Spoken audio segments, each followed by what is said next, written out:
there's a little more progress now. You can start to see the slope of the forest along the top of the hills there. You can see that there's still another 8 inches to go before we cover over the bottom. It's starting to fill in nicely.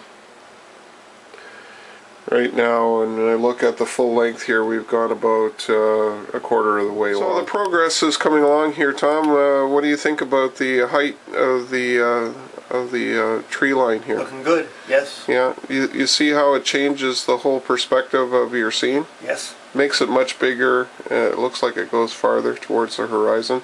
Right now we've gone about 2/3 of the way down, and I think I've done another 15 to 20 minutes of work here. So as you can see, it's very fast and the progress goes right along.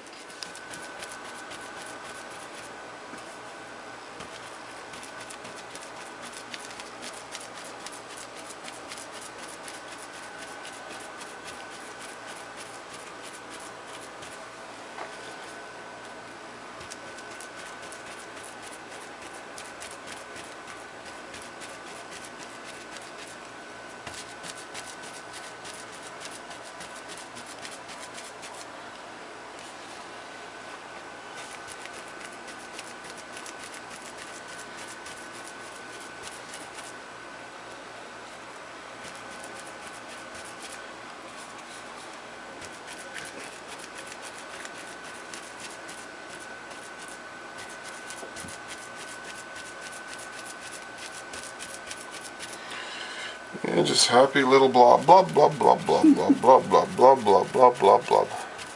So you can imagine if you had a group of 20 eager beavers with brushes in hands that you could probably pull this off very quickly. And the interesting thing is it looks quite bright right now, but it actually dries a lot lighter and it becomes a little bit more opaque than you currently see. That's the nature of acrylic paint, that when you're putting it on it's quite strong, but when it dries the moisture gets out of it.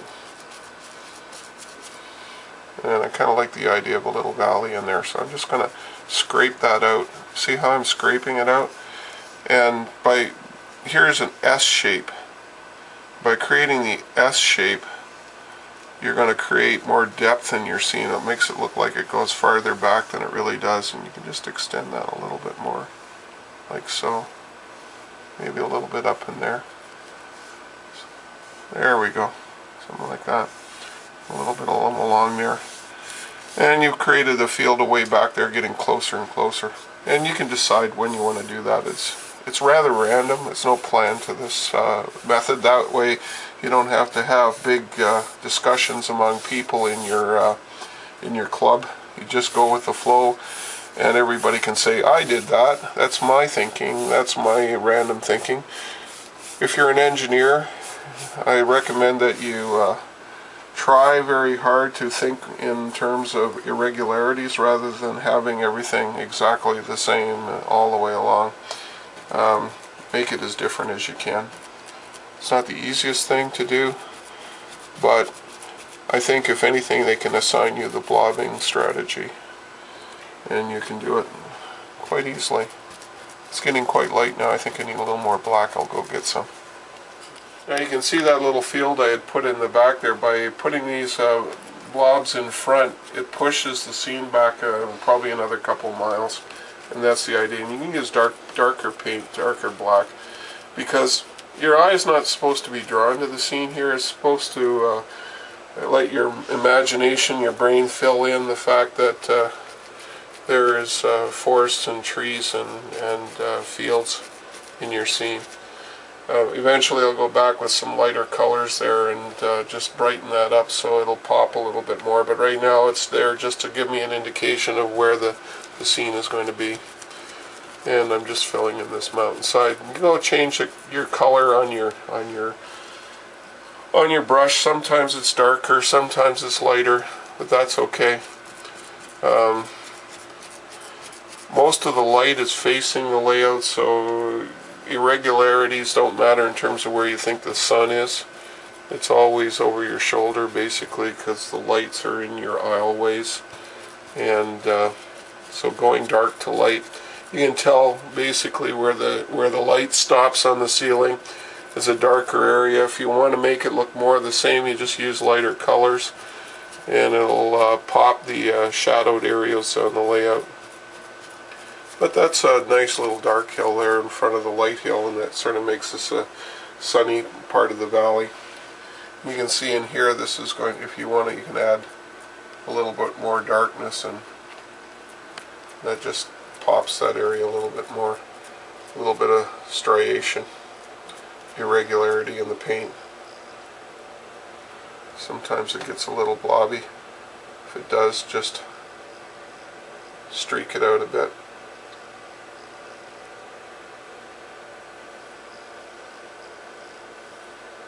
Like that. And this is bright here. This doesn't make a lot of sense, so just go over top of it and then streak out the bottom. Maybe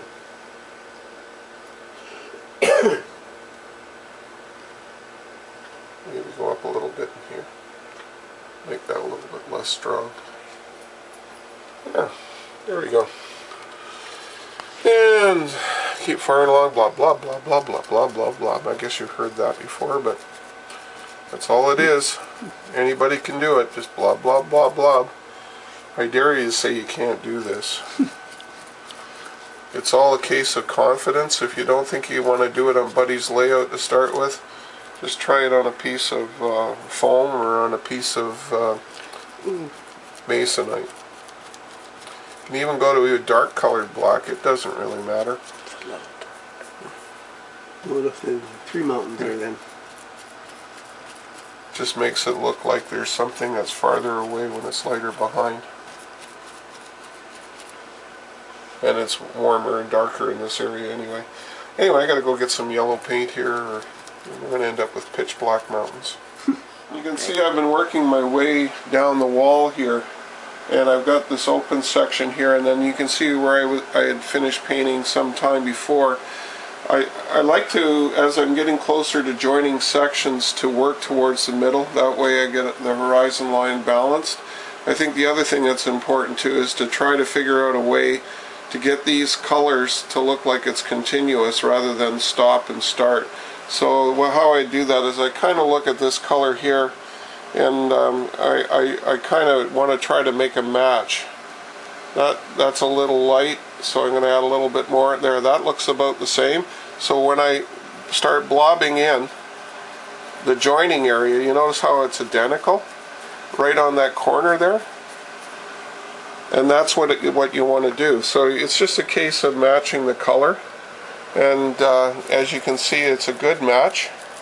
And once you get about maybe 6 inches to 8 inches of a nice match around the corner, you can start to go back to your various shades of color after that. So I'm just going to pump some color in there, and that's a little dark. As you can see, I'm just going to put some light over top of it.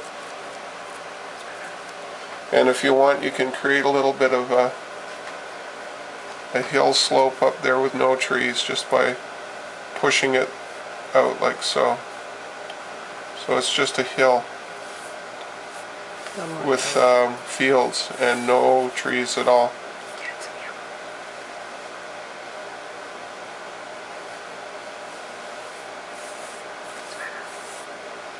Okay, thank you. If you want, when you have a line or a corner like this, is you can add some shape to each side, and what happens is that it basically colors out the corner. And when you get down to the tree line there, eventually if I put a couple of big trees in, that whole corner should disappear completely. So, you know, just keep painting out the base there. It's a little darker towards the bottom. If you find that it's light over top, that's okay. Just go in and see if you can pull these trees out. I don't know, they look like they're glued in. There's one, haha, pulled out. They can always be replaced. And you can go right into the other scene. on that existed before, and just go over top of it and mix it in so they look like it's all joined into one happy little scene. And you just keep working around the corner there.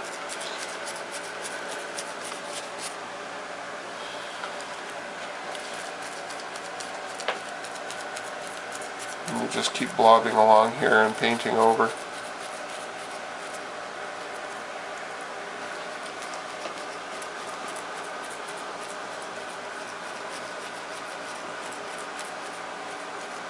Get too much paint on your brush, don't worry about it.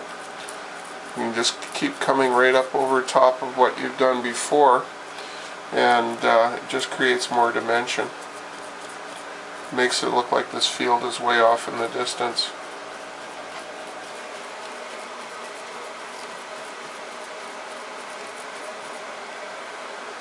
And if you want, you can continue the idea of the little bit of a field in here. The S's, again, will create distance. Stroke out where you think the field should be.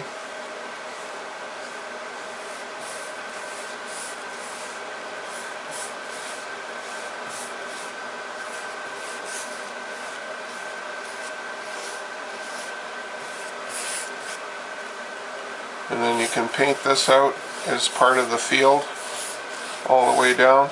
You don't want to go too far down without doing the part on top, or it won't look right. So as you can see, by putting the blobs over top, these kind of hang down, but that's okay. Once you get them in, you can go back over and just take it out, take the bottoms of those blobs out.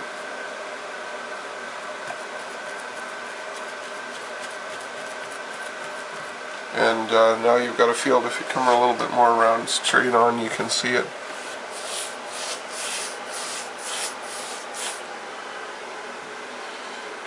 And eventually what I'm going to do is put some big bushy trees when this dries over top, and that'll give push all this field back a lot farther.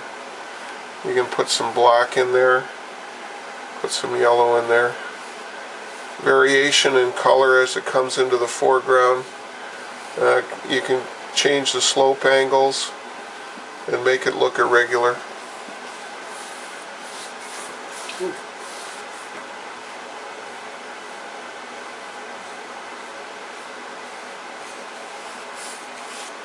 Like so. And if you go back with some whites and some browns later, you can highlight that area and change it, the landscape angles. So now we're just going along happily here, blob, blob, blob, blob, blob. And my idea here will be to naturally join these two areas together so it looks continuous.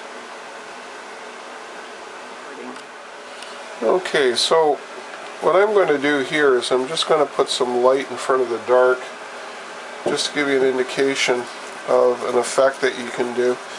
I had created this field area back in here, and what I've done is sloped it like this on either side, and what that does is draw your eye into that scene. It generates the look of some depth. Basically, you've got that S shape coming out here, getting larger, getting larger. By putting this in front now, you've generated a whole new area of depth in front. Now it's still wet, so you're not going to see the type of definition that really will make it stand out. So I'll have to wait for that to dry a little bit more so I can go in front. But by doing so, it basically pushes the whole scene back in a very small space. So I'm just going to, as you can see now, I've got pretty much 3/4 of everything done. We're about an hour and a half to hour 45 in, and that's 25 feet. And that's because I've got a lot of experience at blah blah blah blah blah blah. But believe me, anybody that starts doing this process, once they get the idea, always think about the 30-degree angles on your blobs. Blob, blob, blob, blob, blob. You'll have your team working at a great rate of knots, and you'll have a nice backdrop that you can use. A very simple, easy to do backdrop. Nothing detailed that nobody's eye will be drawn to, yet will create this depth to the horizon that you want. And if you find it too bland in the spot, as again, just make a little field.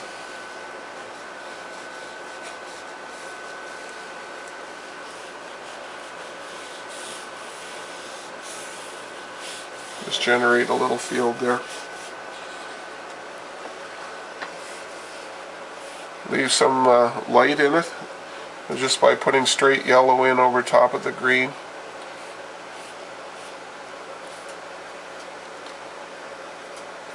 Just stroking it on the horizontal plane.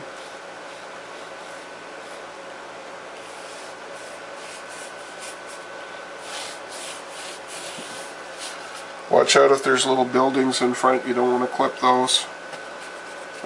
I'd recommend that you remove the scenery and redo it again, whether it's buildings or trees. They're easily replaced within a couple minutes, just a little glue and stick them back in. But it's better to have them removed completely. And you know, you can basically now get right down to the horizon. I like to paint right down to where it joins the layout. I'll just paint fields there, and then later come back and put a line of bush and trees in front of it, and that will push back the field in behind the whole scene. So going all the way along here, just filling in. Doesn't have to be exact. Yeah, and yellow. Yeah, look at that. You can put little hats over your buildings, and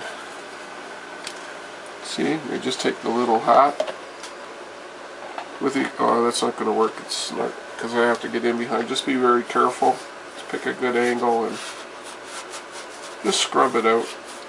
Helps dry your brush by doing this too, by the way. Just scrub out, you watch the little outhouse there. There, that looks pretty good. And you can see some of the old stuff is showing through, but that doesn't matter. Just add some more dimension to it. If it looks like it's paint's draining down, just paint over top again until it disappears. You see in a corner, there's some there. There. Good. It's coming. It's coming.